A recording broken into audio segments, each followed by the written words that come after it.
tema geral dessas duas exposições bíblicas é o Pai Nosso, a oração, principal exercício da fé. Lembra das frases de Lutero e Barth de ontem? Lutero diz que o trabalho do cristão é orar. Barth lembra que ser cristão é orar. E a gente está tentando entender como é que nós podemos orar nesse novo mundo. Nós somos chamados a orar.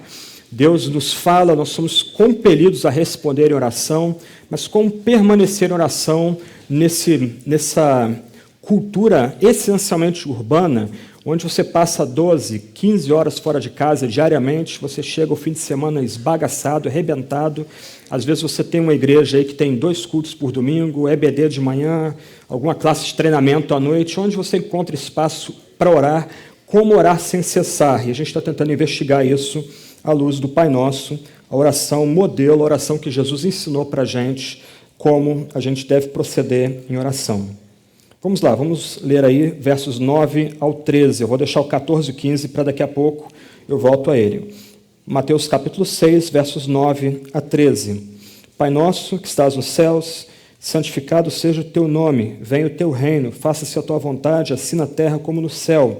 O pão nosso de cada dia dá-nos hoje, e perdoa-nos as nossas dívidas, assim como nós temos perdoado os nossos devedores.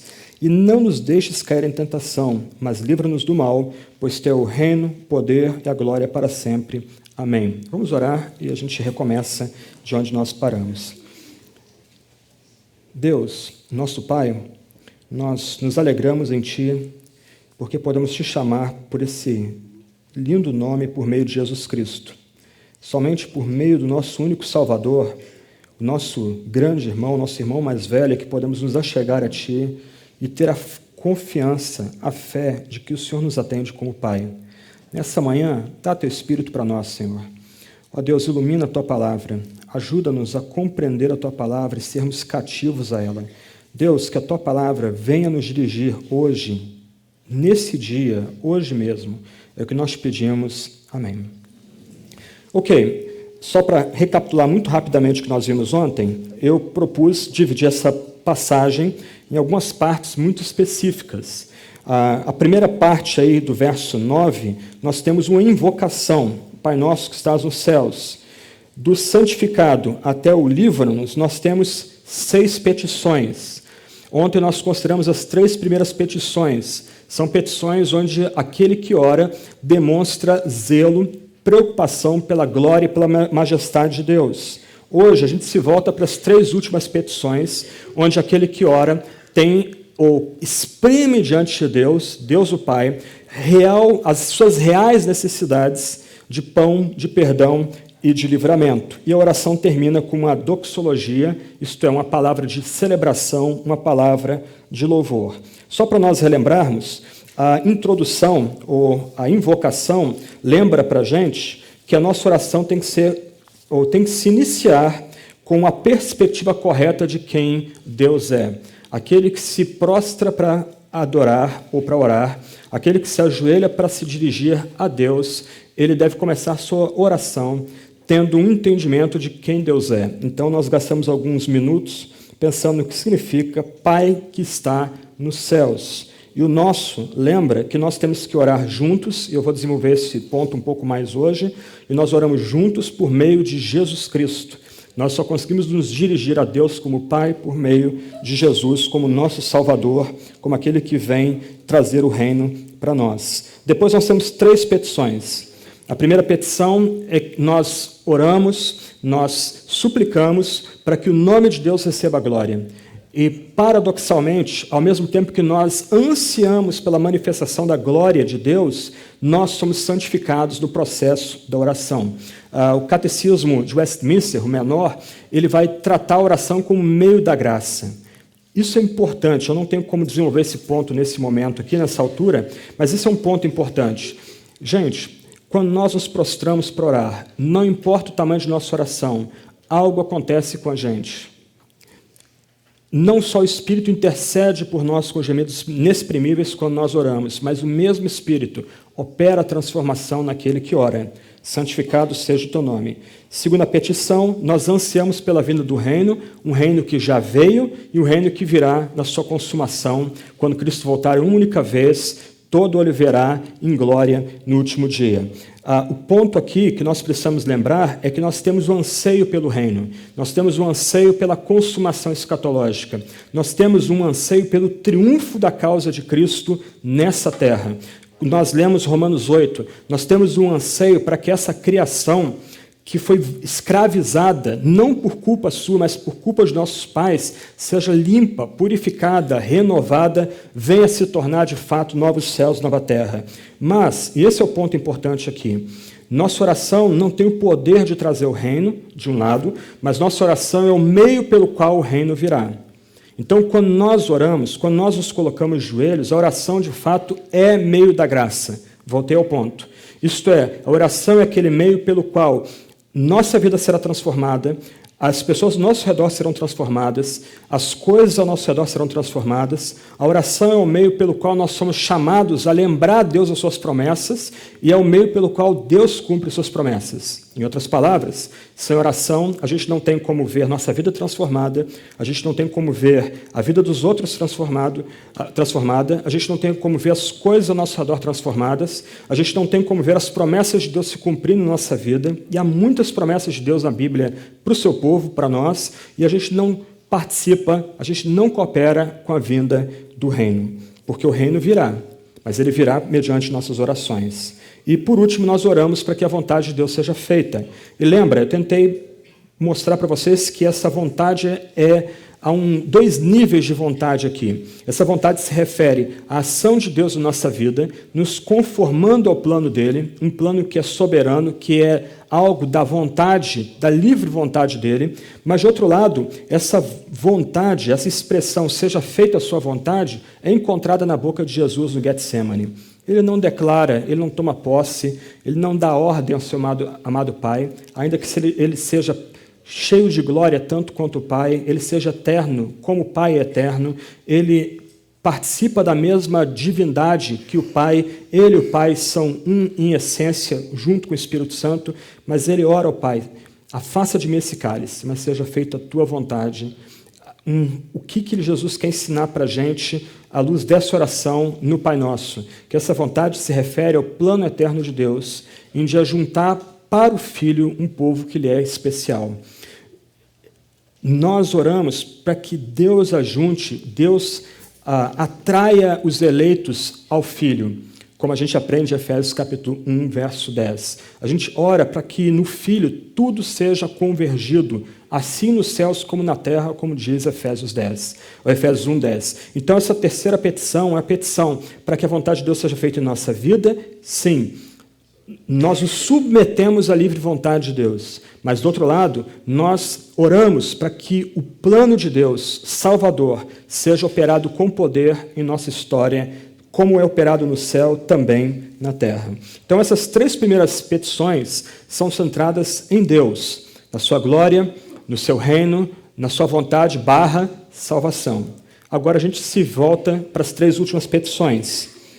Pão, perdão, livramento. Primeiro pedido, o pão nosso de cada dia, dá-nos hoje.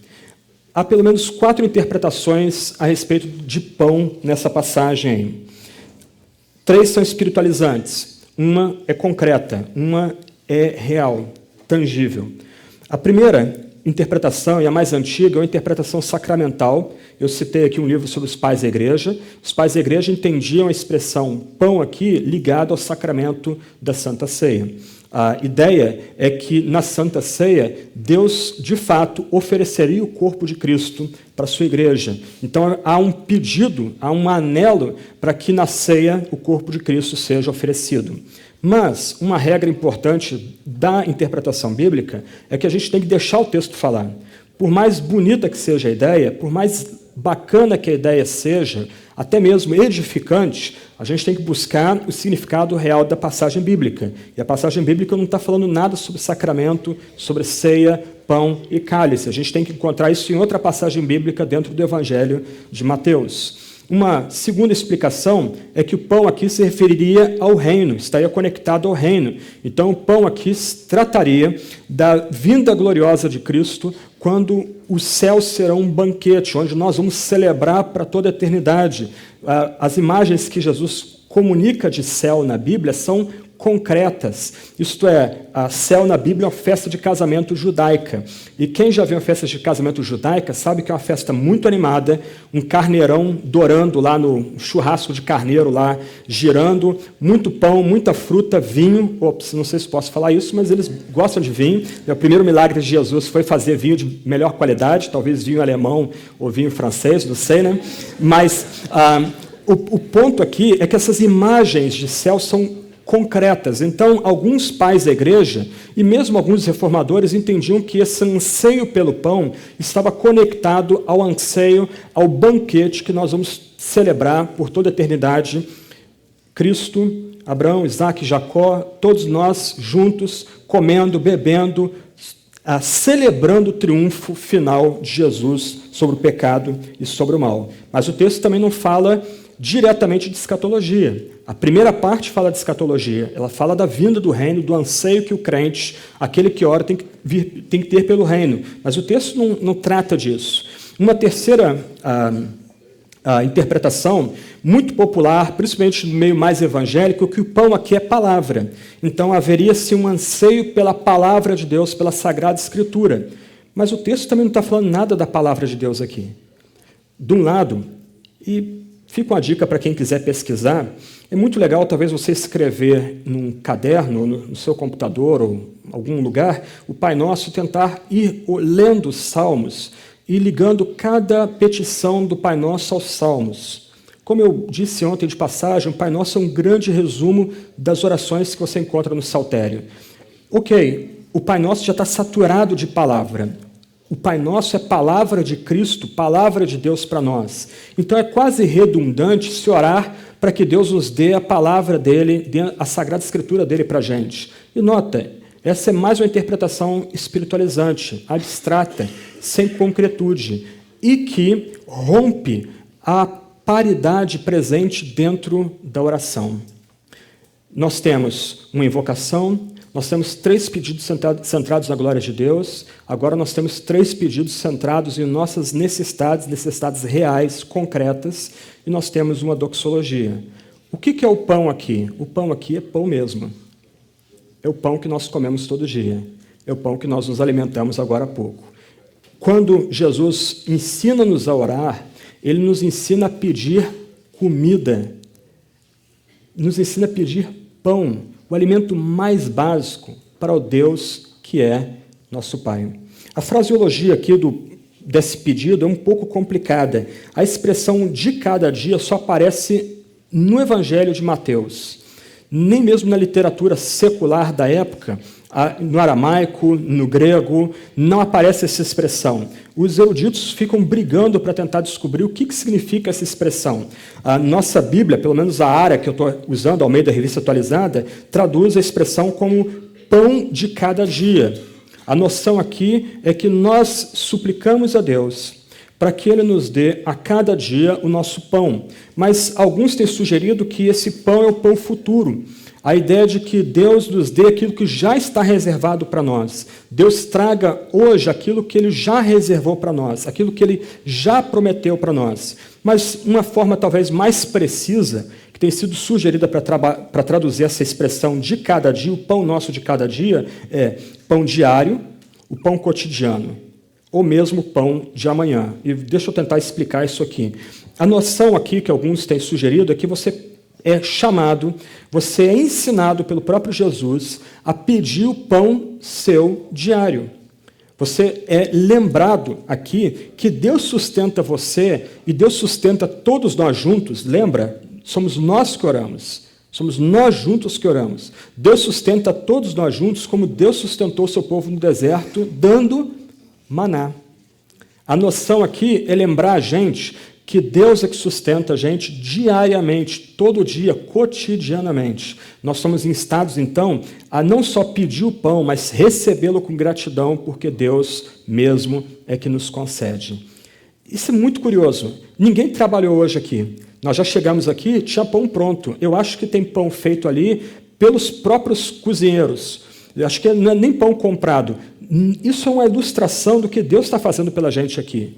Antes que a gente peça, Deus já providenciou pão para a gente. Nós já chegamos, antes de orar, nós já recebemos pão. Nós o recebemos, então, com ação de graças, nosso pão diário, nosso pão cotidiano. Essa é uma noção baseada lá em Deus sustentando com maná no Antigo Testamento, Êxodo 16, verso 4 e seguintes. Mas uma outra possibilidade de pão nosso de cada dia ser o pão nosso de amanhã, dá-nos hoje.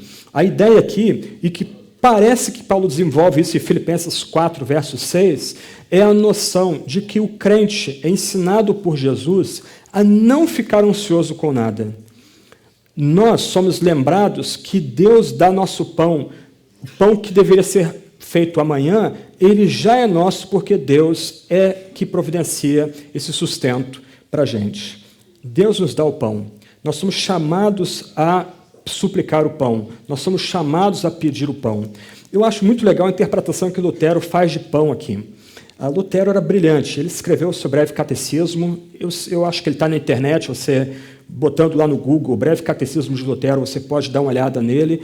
É um texto impressionante. Ele escreveu esse texto para ajudar os pais a educar sua esposa e seus filhos e filhas na fé cristã. Então, ele é dirigido aos pais. Então, perdoa as irmãs aqui, as moças aqui, se a linguagem parece ser um pouco machista, ou um pouco centrada no homem. Mas lembra, ele está escrevendo para o pai aqui. Olha o que ele diz.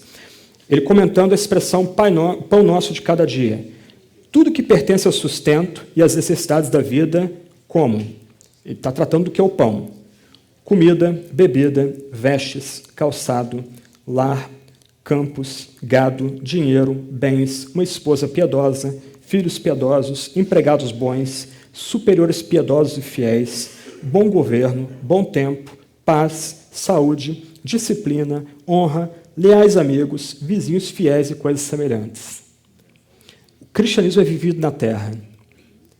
Nós não somos anjos, nós somos homens e mulheres, criados à imagem e semelhança de Deus.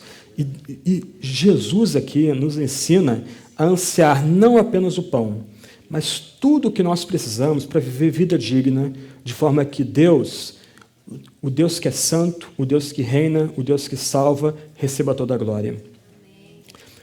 Nós aqui somos convidados a nos derramar diante de Deus. O que você precisa? Você chegou com necessidades aqui.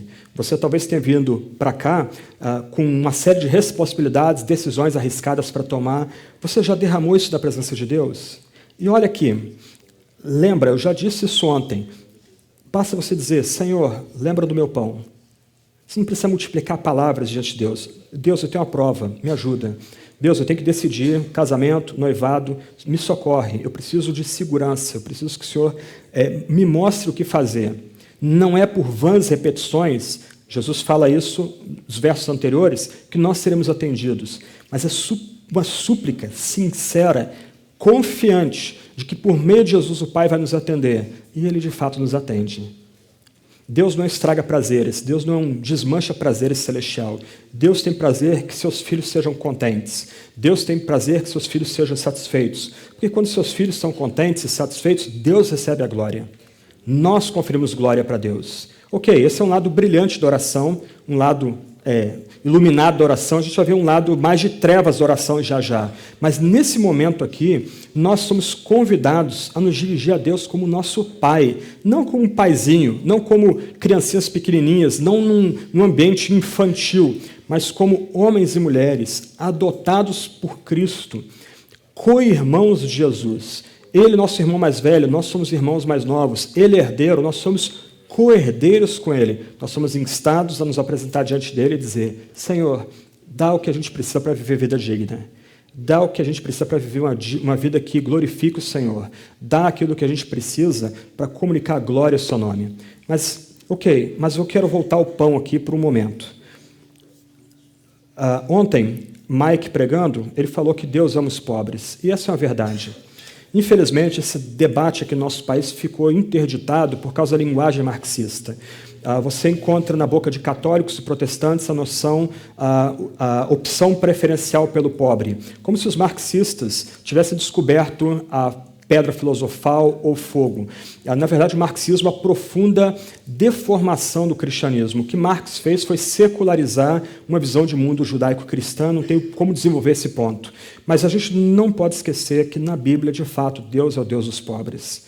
Eu creio que talvez poucos aqui tenham passado fome, ou passado necessidade. Mas é muito interessante você conversar com cristãos em situações limite, cristãos que têm dificuldades materiais, barreiras intransponíveis para viver uma vida razoavelmente digna. É muito curioso. Você não vai ver, e lembra do Salmo, o justo mendigar o pão. Porque Deus vela pelo cristão que implora o seu pão diário ou o seu pão de amanhã. Ele não precisa ficar ansioso, como Paulo lembra. Parece que Paulo está comentando, inclusive, Pai Nosso, em alguma medida, em Filipenses 4.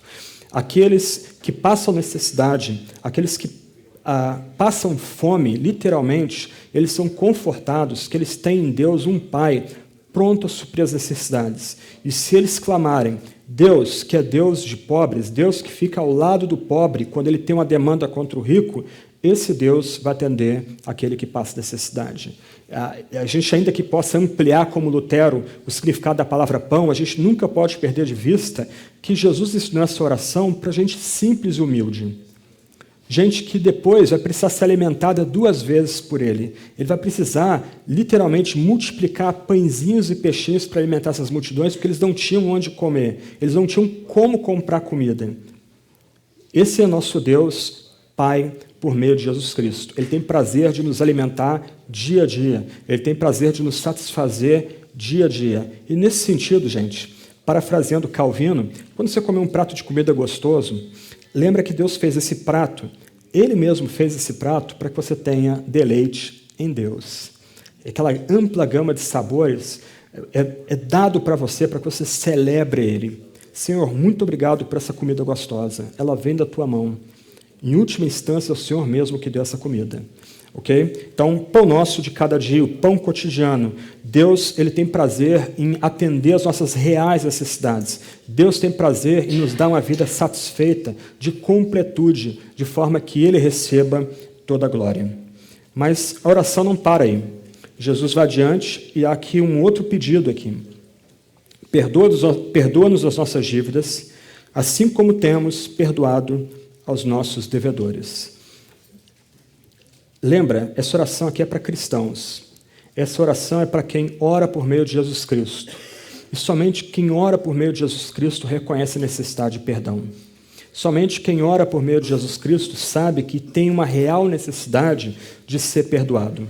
Em outras palavras, aqueles pecadores que oram Pai Nosso, eles estão literalmente, eu achei legal essa expressão de um comentarista, no campo de força da graça e do perdão divino. A ideia aqui, em primeiro lugar, é que nós somos instados a suplicar diariamente nosso perdão que vem de Deus, nosso Pai, por meio de Jesus. Nós somos instados a buscar uma cobertura para as nossas ofensas, para o que a gente vai ver daqui a pouco, nossas dívidas. Perdoa-nos. Essa é a oração recorrente do verdadeiro cristão.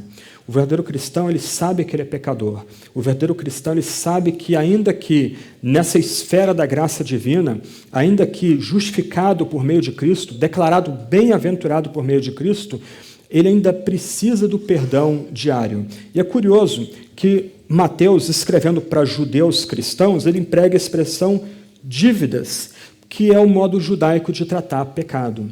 A ideia é que nós defraudamos Deus.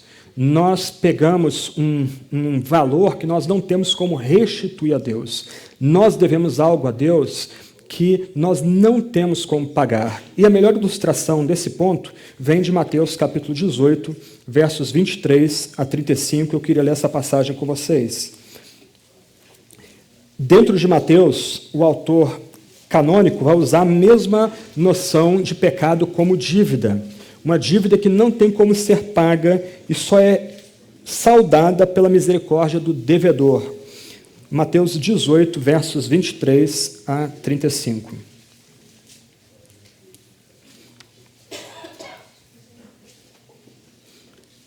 Todos acharam aí? Mateus 18, 23, 35. Por isso, o reino dos céus é semelhante a um rei que resolveu ajustar contas com seus servos. E, passando a fazê-lo, trouxeram-lhe um que lhe devia 10.000 talentos.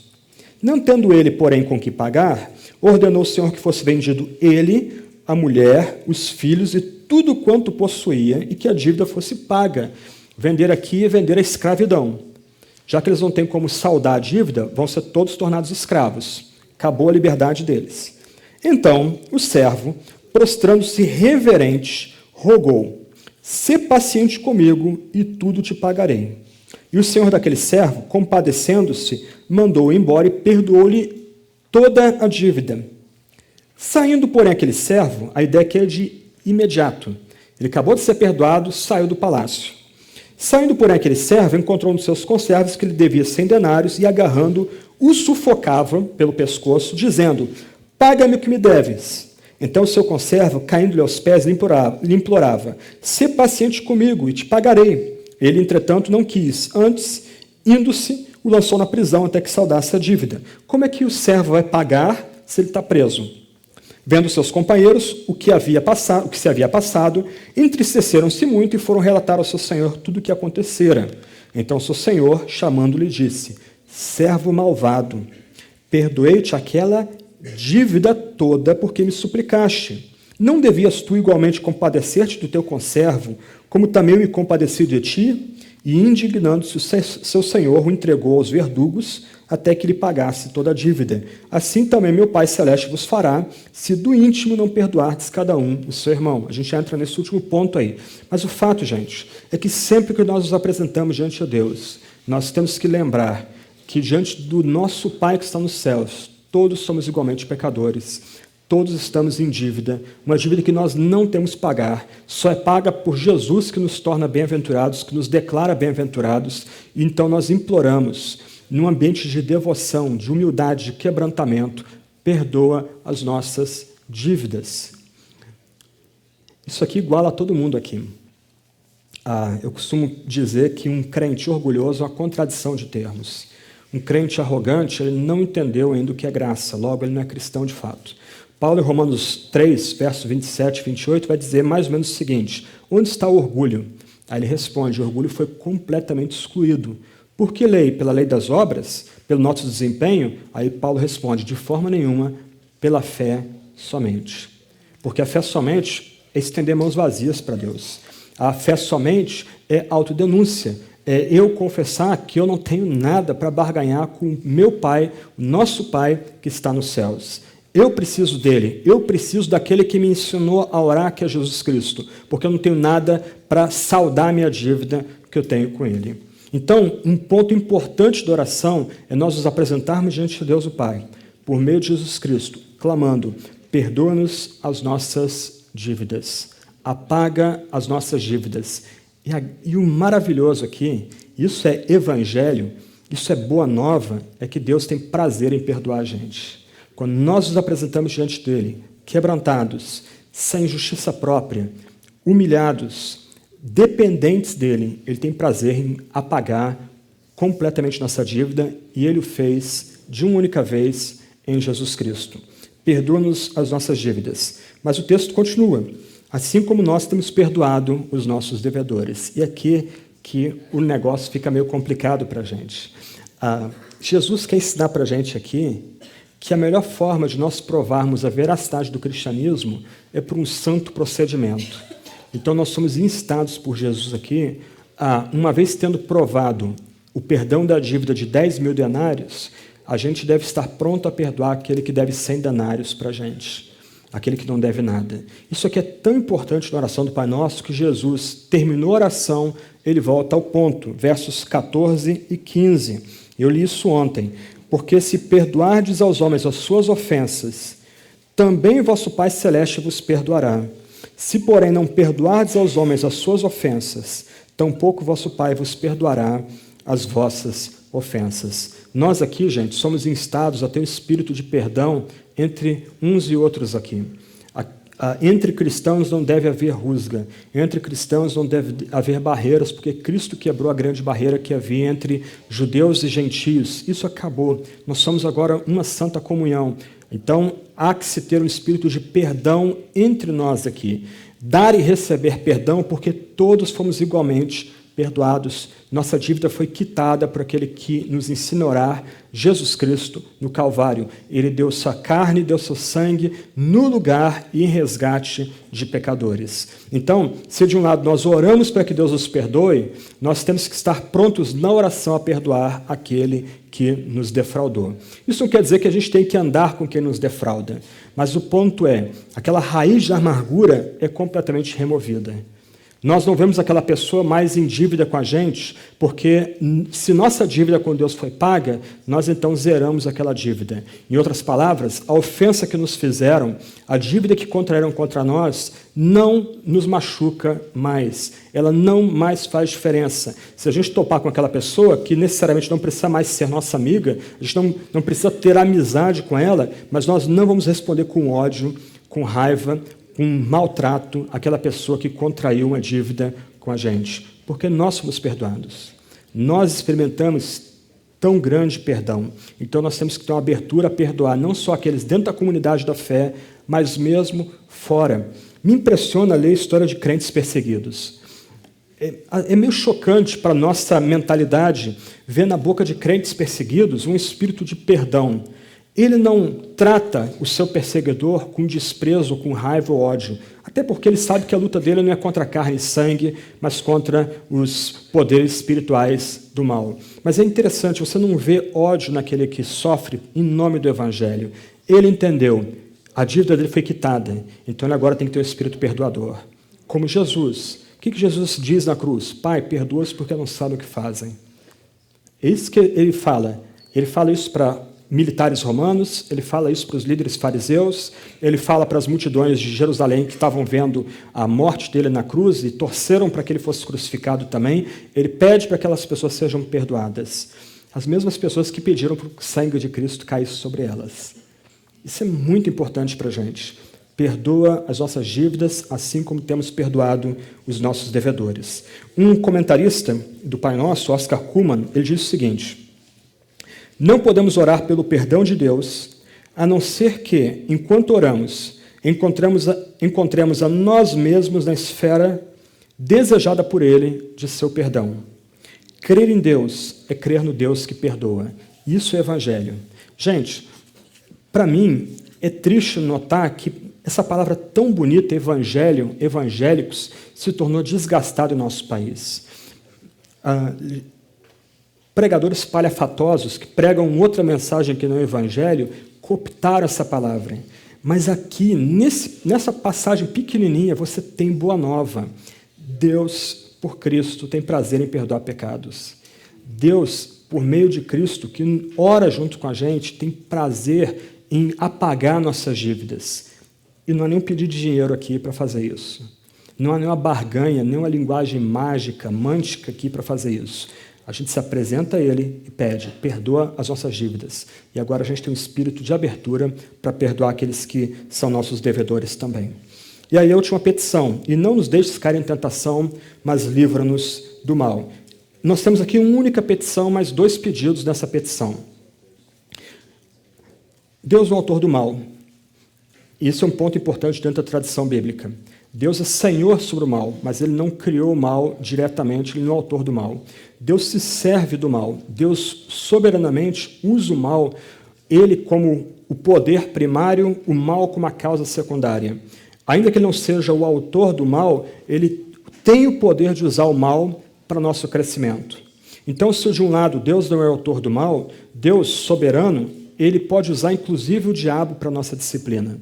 O diabo como um cão preso à corrente e que vai até onde Deus estabelece. Então, na primeira frase, não nos deixes cair em tentação, nós rogamos para que Deus nos poupe de tentações. Lembra, Mateus 5, Mateus 6, onde nós estamos, Mateus 4, Jesus é conduzido por Deus ao deserto para ser tentado.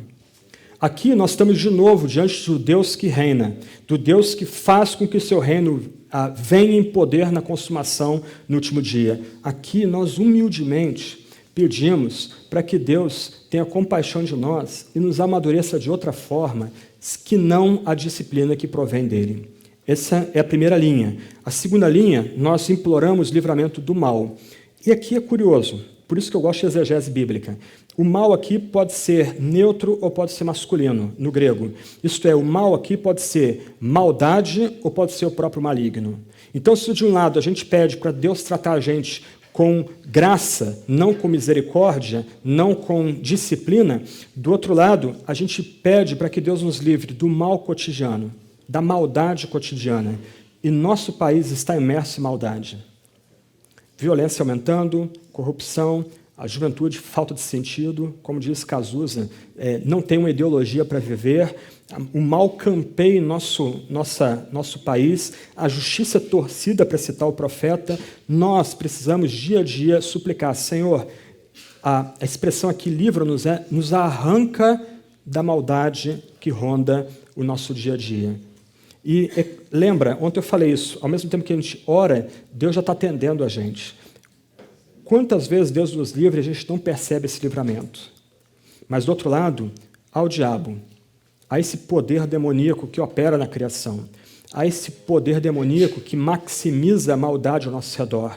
Então, a gente pode orar também, livra-nos do maligno. Livra-nos das garras do diabo. A ideia do texto aqui, no original, é arranca-nos da mandíbula do maligno, arranca-nos da mandíbula da maldade. A ideia é que nós estamos a ponto de sermos estraçalhados, e o estamos. A gente pode não ter consciência disso, mas dia a dia nós caminhamos o fio da navalha. E nós imploramos para que Deus tenha misericórdia e nos livre da maldade cotidiana e daquele que opera por trás da maldade, a malignidade em pessoa, que é o próprio diabo e suas hostes demoníacas. Nós imploramos para que Deus dê livramento para a gente da ação demoníaca. Em outras palavras, Jesus aqui nos ensina a depender e a confiar unicamente em Deus como nosso Pai, aquele que pode nos arrancar do mal e nos poupar das tentações. 3 aplicações para a gente caminhar para o final. Eu quero destacar 3 aplicações, tratar da doxologia e concluir com algumas ideias últimas aí. Mas 3 questões aí para a gente meditar um pouquinho. Primeiro, quando nós oramos, nós somos convidados a rogar com confiança que Deus nos dê tudo que nós precisamos em termos de sustento, em termos de necessidades que nós temos na vida. Ele é nosso Pai, nós somos seus filhos. Nós somos chamados, então, a confiar que Ele vai dar tudo o que a gente precisa para suprir as nossas reais necessidades e para termos vida digna. Você tem derramado diante de Deus suas reais necessidades? Esquece as fantasias. Tiago ensina que nós pedimos mal e nós não recebemos porque nós pedimos para gastar nossos próprios prazeres. Tenta guiar a sua oração pela palavra, tenta entremear a palavra de Deus à sua oração, com confiança, e expõe as suas reais necessidades diante de Deus. Você precisa de uma esposa, de um marido? Ok, é uma necessidade real. Ok, coloque isso diante de Deus. Você precisa de uma nova porta de emprego? Peça a Ele. Você precisa decidir qual faculdade ou escola você vai estudar? Peça a Ele. Você tem que mudar de estado, deixar os seus parentes para ir trabalhar em outro lugar? Peça a Deus que guie e oriente, sustente você no processo. E em tudo, ao mesmo tempo que você ora, o pão nosso de cada dia nos dá hoje, você recebe esse pão, você recebe essa provisão divina com a devida gratidão, como algo dado pelo seu amado Pai, seu grande Pai. Segunda aplicação, nós precisamos dia a dia suplicar perdão e perdoar também. Dia a dia a gente precisa implorar que Deus cubra os nossos pecados, Deus nos limpe, Deus nos transforme. Do outro lado, a gente precisa pedir para que Deus nos dê também um espírito perdoador. Muito fomos perdoados. A gente é chamado a perdoar ao próximo, perdoar aqueles que estão ao nosso redor. Então, nós, dia a dia, devemos suplicar que Deus, por amor de Cristo, apague nossas transgressões, limpe-nos de pecados e a gente agora passa a perdoar o próximo. Terceira aplicação, a gente precisa entregar nosso futuro a Deus. É isso que talvez seja a principal aplicação da última petição. Não nos deixes cair em tentação, mas arranca-nos das garras do mal ou do maligno. Você tem entregado sua vida a Deus, você tem entregado seu futuro a Deus, você descansa que Deus vai dar livramento para você e vai guiar sua vida a bom termo?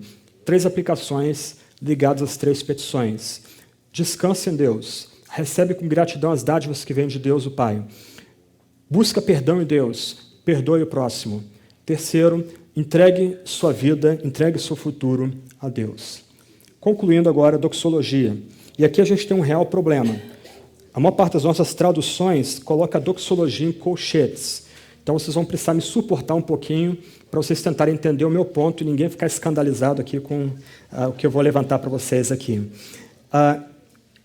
Essa expressão que está em colchetes, ela geralmente é acompanhada de uma frasezinha que diz que essa expressão, teu é o reino, poder, a glória para sempre, amém, não está nos manuscritos mais antigos. E, de certa forma, isso é verdadeiro. Essa expressão final, essa doxologia, essa celebração final, ela não se encontra nos textos mais antigos do Evangelho de Mateus. Os eruditos têm entendido que essa expressão não é palavra de Jesus. E você não se escandaliza com isso, por favor. Se você der uma olhada nas Institutas de João Calvino, no livro 3, capítulo 20, e o parágrafo 47, um dos últimos parágrafos do tratamento dele do Pai Nosso, ele vai dizer a mesma coisa. Ele vai dizer que essa expressão foi introduzida na igreja grega no século IV depois de Cristo. A igreja latina não conhecia essa expressão. Provavelmente ela foi incluída no texto por algum copista no decorrer do tempo. Só que é um ponto aqui. Calvino não conhecia o Didaquê. O Didaquê só foi descoberto no século XIX. Calvino está escrevendo no século XVI. O Didaquê foi escrito muito próximo do Evangelho de Mateus. Os eruditos têm sugerido que o Evangelho de Mateus foi escrito mais ou menos em torno de 60 a 85 depois de Cristo, 50 anos depois da morte, ressurreição e ascensão de nosso Salvador. O Didaquê foi escrito quase na mesma época, mais ou menos 70 a 150 depois de Cristo, e você pode procurar depois no Google. Didaquê é um manual de instrução bem simples, baseado no Evangelho de Mateus. É quase um resumão do Evangelho de Mateus, especialmente da noção dos 2 caminhos do Evangelho de Mateus. O Didaquê, então, que é um texto que foi escrito muito próximo do Evangelho de Mateus, ele recomenda, no capítulo 8, versículos 2 e 3, que o Pai Nosso seja orado 3 vezes ao dia, e ele traz o Pai Nosso no seu texto. E a versão do Pai Nosso no Didaquê é muito parecida com a versão que nós temos na nossa Bíblia. Só omitida uma palavrinha, reino e poder. A glória é omitida. Então, a versão do Pai Nosso no Didaquê diz, pois teu é o reino, poder para sempre. Amém. Qual é o ponto aqui? O Evangelho de Mateus era o manual de instrução de vida cristã da igreja primitiva. Esquece capítulos e versículos. Isso é uma criação da Idade Média e da pós-reforma. O texto original não tinha capítulos e versículos. Então, na igreja primitiva, eles não liam a Bíblia como nós lemos hoje, parando e lendo um versículo, e às vezes pregando um único versículo, ou pregando um capítulo e lendo um único capítulo. Não. Na igreja primitiva havia o cargo do leitor. Então, havia o pregador, ele expunha o texto bíblico, e era exposição bíblica mesmo, ele sentava, vinha o leitor, e ele lia para a igreja todo um livro bíblico, de ponta a ponta. Não havia essa noção de parar e continuar na semana que vem. Eles queriam ouvir as instruções dos apóstolos e discípulos. O Evangelho de Mateus era lido todo no culto. Por quê? Lembra, ontem eu falei muito rapidamente, o Evangelho de Mateus tem 5 discursos. O Evangelho de Mateus trata do reino, cada discurso focado em um aspecto do reino. O livro de Mateus era o livro de instrução da nova lei para o povo cristão. As pessoas queriam aprender como viver no meio da perseguição, como falar do reino, como orar. Ok, então vamos escutar Mateus. Alguém já brincou que você pode resumir toda a história da igreja pelo estudo da interpretação de Mateus e de Romanos. Eu acho que tem um fundo de verdade nessa brincadeira.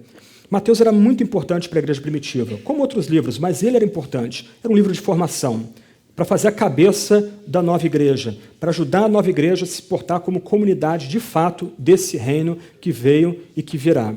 Ok, o Pai Nosso era especialmente amado pela cristandade primitiva. E ele era recitado todo final de culto. Acabava-se, o leitor assentava, e aí voltava o bispo ou o presbítero, e ele recitava o Pai Nosso. Então ele recitava, Pai Nosso estás nos céus, seja feita, santificado seja o teu nome, venha a nós o vosso reino, seja feita a tua vontade assim na terra como no céu, dá-nos o pão nosso cotidiano, perdoa nossos pecados ou nossas dívidas como temos perdoado nossos ofensores, livra-nos não poupe-nos da tentação e livra-nos do mal. E a igreja respondia, a uma só voz, pois teu reino, o poder e a glória para sempre. Amém. Era um responso. Provavelmente a igreja toda, uma só voz, respondendo a oração. Então, muito cedo, tão logo o evangelho já estava circulando na comunidade cristã, copistas começaram a incluir essa resposta de louvor dentro da estrutura do Pai Nosso. Ok? E ela é palavra de Deus para a gente. Essa questão da formação no texto bíblico é uma formação complicada, eu vou dar uma volta aqui muito grande se for trabalhar com isso, mas, por exemplo, pensa em Salmos. Dos Salmos, 70 Salmos são atributos a Davi. Tudo mais vem de Salomão, de Ezequias, filhos de Corá. Eles são a produção que foram compostos durante um longo período de tempo. E uma hora, ok, aqui é a palavra de Deus, aqui para. A mesma coisa com esse evangelho de Mateus. A passagem bíblica aqui, ou melhor, essa expressão foi incluída no texto bíblico, não só como resposta à oração que Jesus ensinou para a gente, mas como uma resposta apropriada, inspirada, reconhecida como inspirada por Deus, tanto que os nossos catecismos, Heidelberg, Westminster, todos eles têm incluído também essa doxologia como a resposta apropriada para a oração. Então a gente pode e deve pregar essa doxologia. E aqui o pois pode estar ligado ao que vem imediatamente antes.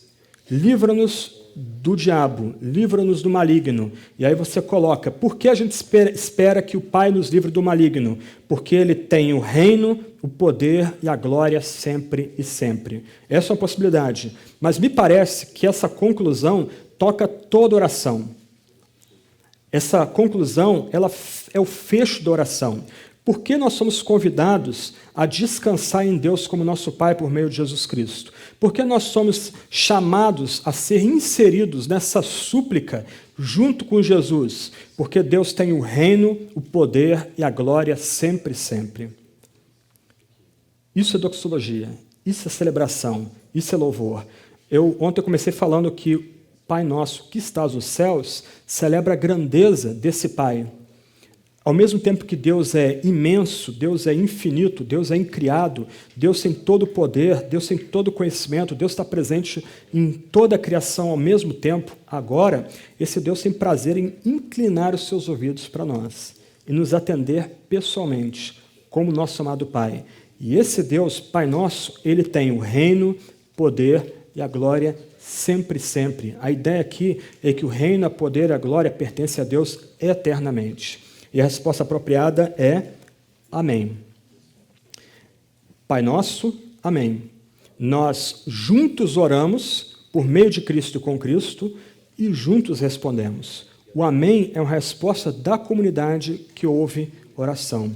O amém significa sim, assim seja.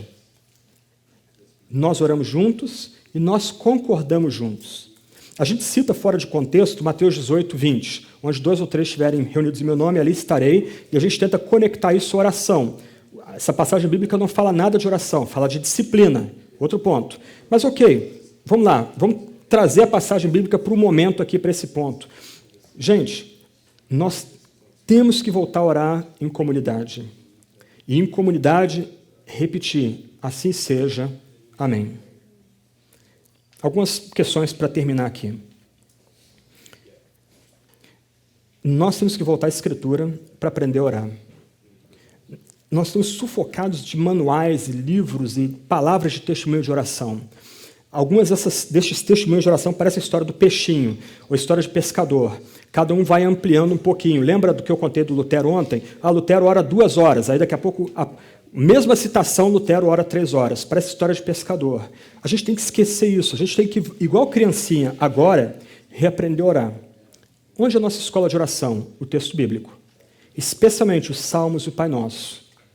Nós temos que voltar a meditar nesses grandes textos, os Salmos e o Pai Nosso, para reaprendermos não só a gramática da oração, o vocabulário da oração, mas como orar apropriadamente, em meio à bagunça, o caos, o ruído, as ruínas do nosso dia a dia.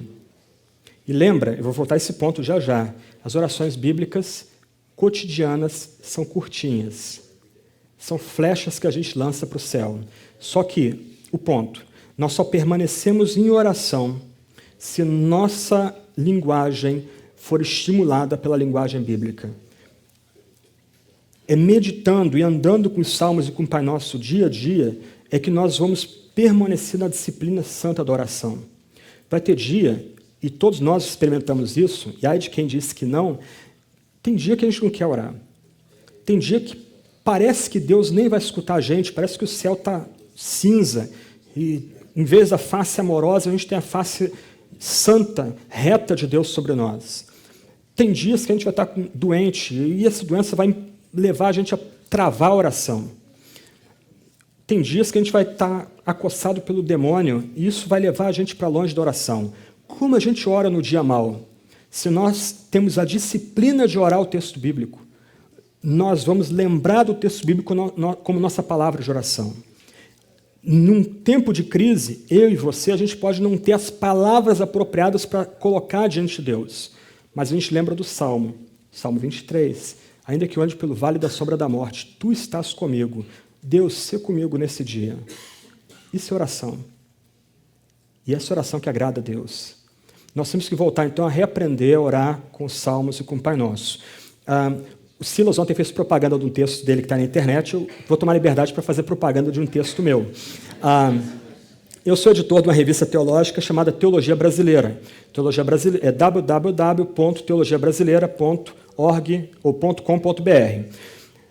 Você entrando no site, você vai descendo o site, lá embaixo tem um texto intitulado Uso dos Salmos da Devoção Cristã. É um texto meio curto, tentando ajudar como você pode incluir os salmos na sua oração diária. Então você tem ali, inclusive, um roteiro para você, por exemplo, orar os salmos todos uma vez por mês, você caminhar com o saltério como livro de oração.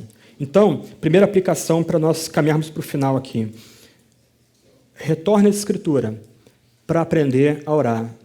Tapa os ouvidos para os testemunhos contemporâneos, para as histórias contemporâneas, para a literatura contemporânea, deliberadamente volta ao passado. Redescobre o prazer de ser guiado nas suas orações pela própria palavra de Deus. Lembra? Deus fala. Isso exige nossa resposta, mas a gente não entrega a nossa imaginação. Deus ensina a nossa linguagem da oração. Segunda aplicação. A gente tem que reaprender a arte de orar com brevidade. Como orar sem cessar? Essa é uma exortação bíblica. Ore sem cessar. Aí a gente tem esses testemunhos legalistas de oração. Muita oração, muito poder. Olha, irmão, você tem que todo dia acordar às 4 da manhã, já que você vai às 6 para o trabalho, né? Então você tem que acordar às 4 da manhã e gastar 2 horas todo dia em oração com Deus. Ok, humanamente falando, são poucos os que alcançam esse tipo de padrão. Aí sabe o que acontece? Dá um estalo dentro da gente, a gente diz, olha, esse padrão é inalcançável, num grande centro urbano onde eu vivo, não consigo alcançá-lo, não consigo orar, parei de orar. Mas aí a gente finge, né? A gente vai para o culto de oração, fecha os olhinhos, repete os chavões. Senhor nosso Deus, nosso Pai, tá? Te adoro na beleza da tua santidade. É salmo, mas nem sabe o que significa isso. Ok, como a gente ora sem cessar? Recapturando o espírito de oração da própria Sagrada Escritura. Quer ver uma oração muito bonita? Eu sou encantado com essa oração. Lucas 18, verso 13. Meu horário já estourou já. Eu vou tomar choque também depois.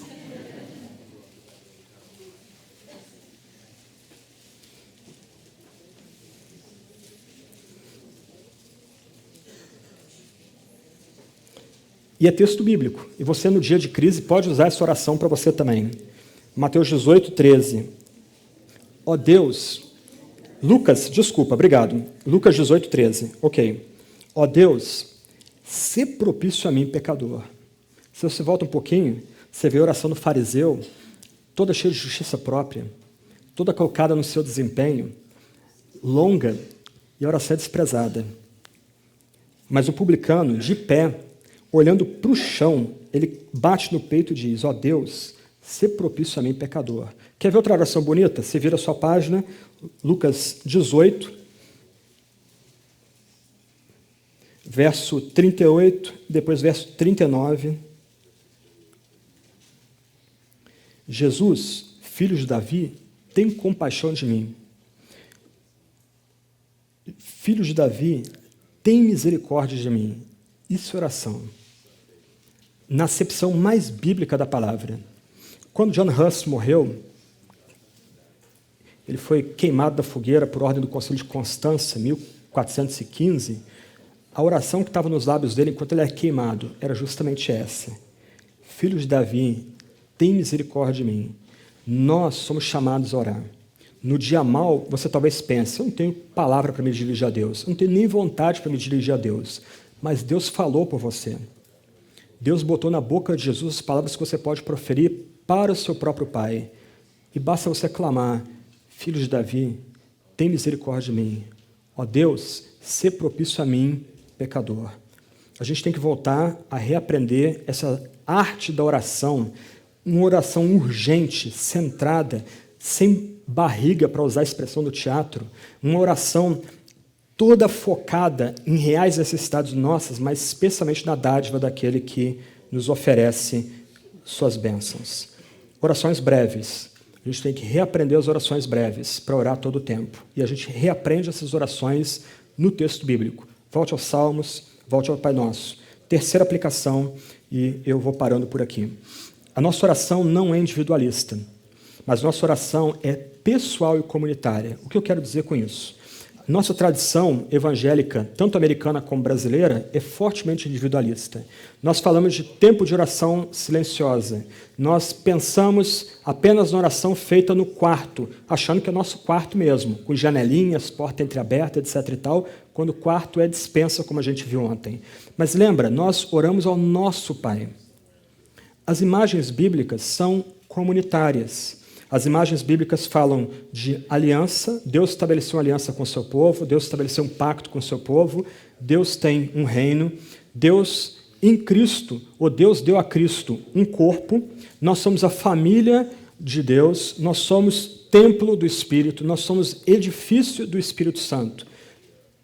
Todas imagens ligadas à comunidade. Então, eu quero inverter a ordem aqui. Geralmente, quando alguém está insatisfeito com o culto, qual a nossa resposta para ele? Ah, sua semana não foi legal, você não andou na presença de Deus, por isso que você está achando que o culto foi chato. Não, a ordem é o contrário. Nosso culto tem que ser o lugar onde nós juntos permanecemos em oração. Porque se aquela celebração que a gente presta como corpo, como edifício, como templo, como reino, como povo do pacto, como povo da aliança, é uma adoração real, nós vamos permanecer orando durante a semana. O argumento é justamente o contrário. Não há cristão solitário no Novo Testamento. Essa noção de devoção solitária ela é uma perversão da visão bíblica. Eu gostaria de estar errado, talvez vocês fiquem chocados comigo aqui, mas a Bíblia lembra que, de um lado, é cada um de nós que se apresenta diante de Deus. Deus ama cada um de nós por nome. Deus nos chama pelo nome. Nosso nome está gravado na palma das mãos de Deus. Do outro lado, ele pega esse monte de nomes, histórias pessoais, e sonhos e anseios e nos coloca num reino, num pacto, numa aliança, numa família, num edifício, num templo, onde ele mesmo habita e opera. O reino é real aqui. E porque o reino é real aqui, nós expandimos o reino lá fora. Então, nós precisamos reaprender a orar com irmãos e irmãs. Algumas pessoas dizem, eu não consigo parar 15 minutos para orar em casa, sozinho. Mas se você tem mais 2 ou 3 pessoas para orar junto, você vai parar 15 minutos. E você pode parar 15 minutos de manhã e talvez orar o Pai Nosso de manhã com mais 2 ou 3 pessoas. Pode parar mais 15 minutos depois do almoço ou antes do almoço, com mais alguns irmãos e irmãs. Pode parar mais 15 minutos à noite. No final, você gastou 40, 50 minutos em meditação e oração naquele dia diante de Deus. Nós precisamos de nossos irmãos e irmãs. Nós precisamos aprender a orar Pai Nosso. Que a gente permaneça em oração. Que a gente ore para ter intimidade com Deus nas alturas. Que a gente ore para saborear Deus, para ter Deus de fato como nosso Pai. Que a gente ore para conhecer e ser conhecido por Deus, Pai, por meio de Jesus Cristo. E que a gente, com liberdade, como filhos e filhas amados, a gente possa derramar diante de Deus as reais necessidades. Pão, perdão e livramento. Pai nosso que estás nos céus, santificado seja o teu nome, venha o teu reino, faça-se a tua vontade, assim na terra como no céu. O pão nosso de cada dia dá-nos hoje, e perdoa-nos as nossas dívidas, assim como nós temos perdoado os nossos devedores. E não nos deixes cair em tentação, mas livra-nos do mal, pois teu é o reino, o poder e a glória para sempre. Amém.